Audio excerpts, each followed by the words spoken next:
it's Bree with Califia Candle Company. Welcome back to my channel. After I posted my last video, I did get a few questions asking how I achieved this white swirl throughout the vessel. So I figured I would go ahead and film that for you guys and show you how I do that. So if you're interested, just keep on watching and I hope you enjoy. Okay, my mask is officially on, so if I sound muffled, that's why. The easiest way that I find to do this method is to separate my cement all into two separate bowls. So it takes me about 260 grams for one mold. So I have 160 grams in here and 100 grams in the smaller bowl. So the smaller bowl is going to be the white that I swirl in. You can do 50-50 or whatever ratio you want. I just like there to be a little bit more color than the white. So that is why I separate it out this way. So the thing with adding pigments and oxides that you have to remember is that you don't want to add more than 5%. Anything more than 5% is possibly going to compromise the integrity of your vessel. So how you can figure that out is taking your total amount of cement all and multiplying that by 0.05 by the 5%. And that is going to give you your max that you can add. 5% of 260 is 13 grams. That is a lot. You definitely don't need that much pigment to achieve colors. So you probably won't even come close to 5%. But if you're not sure what that looks like, you can definitely weigh out your pigments. I would recommend that if you haven't added any colors or oxides before, just to make sure you're not exceeding that 5%. So I'll go ahead and do that here just to show you guys, because yeah, 5% is a lot. So you can get a visual for what we're adding here. So I'm gonna go ahead and add 2 grams of titanium dioxide to my smaller bowl. And I just keep my titanium dioxide in this plastic container here. I do purchase it off of Amazon, so I think I have it linked down below in the description, but if not, I'll make sure that it's linked in there. So that's going to be it for this little bowl, because this is just going to be our white color. So now I'm going to add just a little bit of titanium dioxide to this bowl, and this is what we're going to add our colored pigments to as well. But I like to just add a little bit to kind of help lighten the colors. So I'm going to add about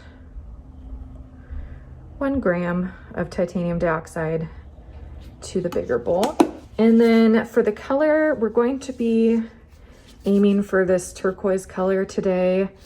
And to achieve that, I do mix number 204 and 202 from Direct Colors. The blue is really, really potent, and it just is a mess similar to black pigment. So just use caution with that if you're using that pigment. I do like to add a little bit more of the green than the blue because the blue is so potent. I'm gonna add about 2 grams of the green, and then I'll add 1 gram of the blue. All right, and that is it for adding our pigments. So as you can see, we're not even close to that 5% threshold, and we've already got a lot of pigment going on here. So like I said before, you probably don't even need to hit that 5%. So before I add my water, I'm just gonna go ahead and get these all mixed together. I find that everything just mixes more easily if you mix that color into the dry concrete first. Okay, now I'm gonna go ahead and start adding water, starting with the white. And I'm just pushing any clumps I see against the side of the bowl and just kind of smashing them with my spatula, making sure you get the bottom of the bowl and the side. Okay, now moving on to the colored portion.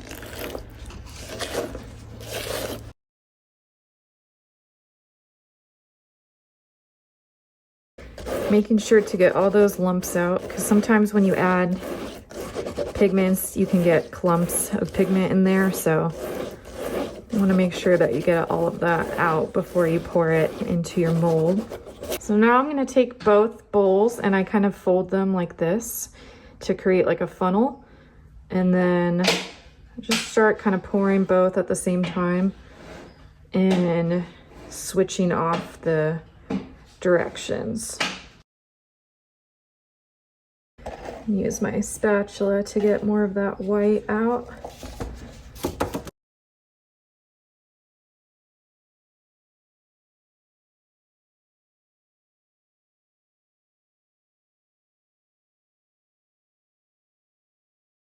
Okay, so now I have that all filled up. I'm just gonna gently tap the sides because when you're trying to get that swirl effect, if you bounce and tap it too much, it can make the color move around a lot. So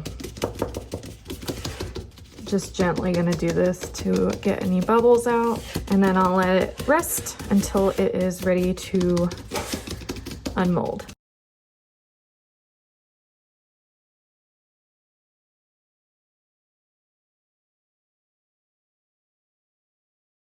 So here are the vessels unmolded. This is the one that we did together, and then I did these two on the side after. So as you can see, you're not going to get consistent results with every jar. In fact, this one probably could have gotten a little bit more white on this side, but I think they're so pretty, and I love this color. It actually matches that stencil paint almost perfectly.